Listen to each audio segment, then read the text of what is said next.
I didn't realize I'd already driven past the same burned-out Ranger sign until I saw my own tire tracks crossing the road in front of me.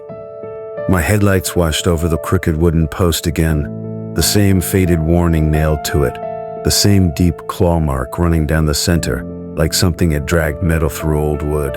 My hands tightened around the steering wheel as my chest turned cold. Because I had been driving in a straight line for nearly 20 minutes, and somehow I was right back where I started. I slammed the brakes so hard the patrol truck fishtailed on the gravel shoulder before stopping sideways in the middle of the road. The radio clipped to my dash crackled once, then let out a burst of static so sharp it made me flinch. For a second, I just stared through the windshield, trying to convince myself there had to be another explanation. But there was no other road behind me, no side trail, no place I could accidentally turn around without noticing. My name is Daniel Mercer, and at the time, I worked overnight patrol at Black Pine National Preserve in northern Montana. I was 32, and most of my nights were painfully boring. My job is usually just checking locked access roads, watching for illegal campers, and making sure nobody wandered into the restricted fire zones after dark. I had spent 4 years driving those same forest roads, and I knew every bend in them better than I knew my own neighborhood. That night had started like any other. Around 12:40 a.m., dispatch called me about a motion sensor that had tripped twice near the old North Service Road, an area closed off after a wildfire the previous summer. The system had been acting strange for weeks, so I assumed it was another malfunction. I told dispatch I would take a look and be back within 30 minutes. At first, nothing felt wrong.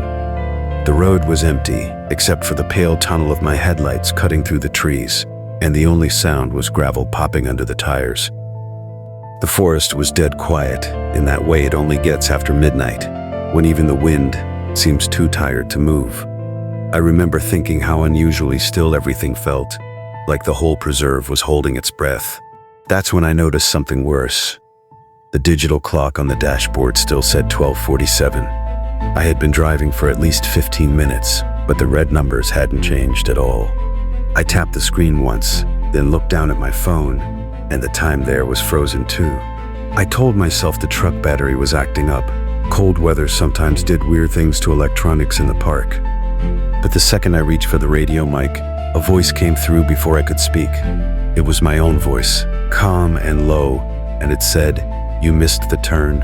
I nearly dropped the mic.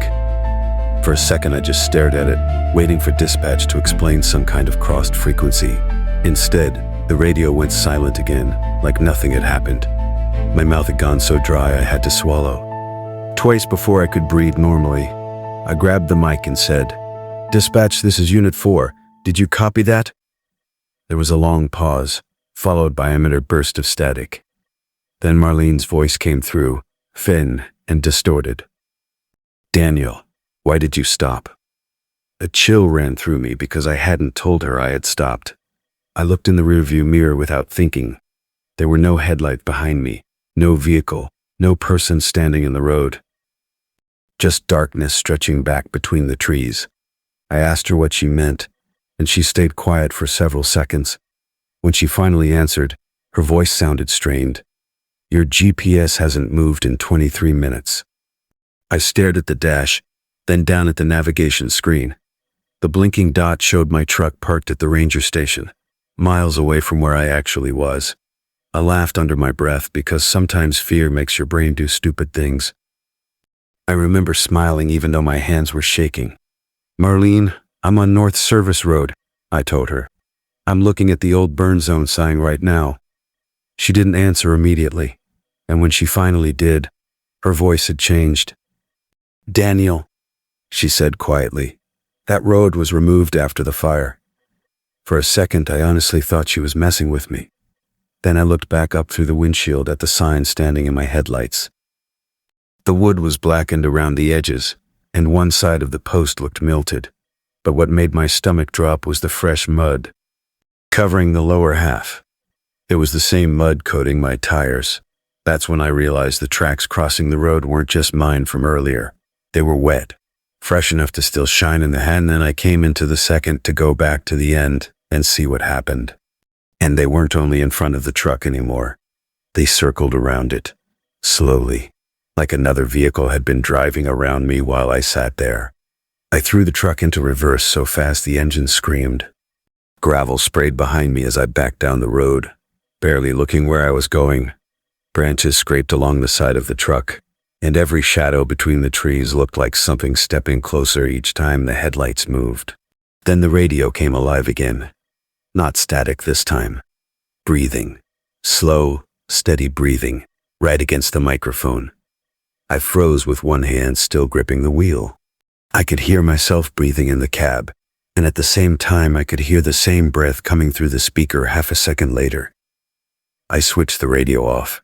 The breathing kept going. I stared at the dead display while the sound continued through the speaker. My heartbeat was pounding so hard in my ears I could barely hear anything else. Then my own voice whispered through the radio one more time. "Don't look in the passenger seat." Every nerve in my body locked up. I kept my eyes on the road, but something in me already knew I was going to look. Slowly against the words, but not there. At first it looked normal. My flashlight, my clipboard, my thermos. Then the headlight shifted as the truck bounced over a rut, and I saw a hand resting on the edge of the seat. My hand, same watch, same scar across the knuckle. Same fingers twitching slightly against the torn vinyl. I jerked the wheel so hard the truck slid sideways into a ditch and slammed against a fallen stump. The engine died instantly. The lights stayed on. And when I looked back at the passenger seat, it was empty again. I sat there for what felt like forever, trying to convince myself I had imagined it. My hands were shaking so badly I could barely unclip my seatbelt. Outside, the forest had gone silent again, the kind of silence that feels louder than any scream. Then someone knocked on the driver's side window. 3 slow taps. I turned my head and saw nothing except my own reflection in the glass. My face was pale, eyes wide, lips slightly open. But my reflection was smiling. I stumbled back against the seat so hard my shoulder hit the door. My reflection stayed there for 1 extra second after I moved. Then it snapped back into place like nothing had happened.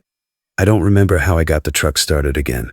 I only remember flooring the gas and driving until the trees finally opened into the main ranger lot. The station lights were on. Marlene was standing outside.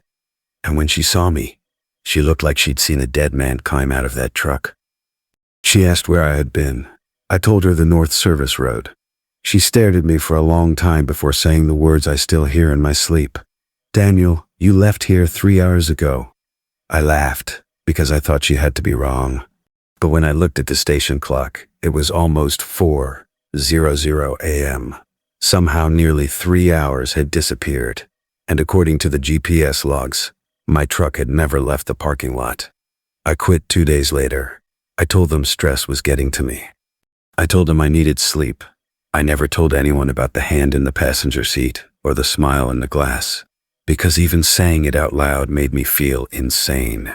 But every now and then, when I'm driving alone at night, I see a burned wooden sign standing on the side of the road where no sign should be, and every single time I pass it, I have to force myself not to look at the passenger seat. Because once, just once, I did, and the seat wasn't empty anymore.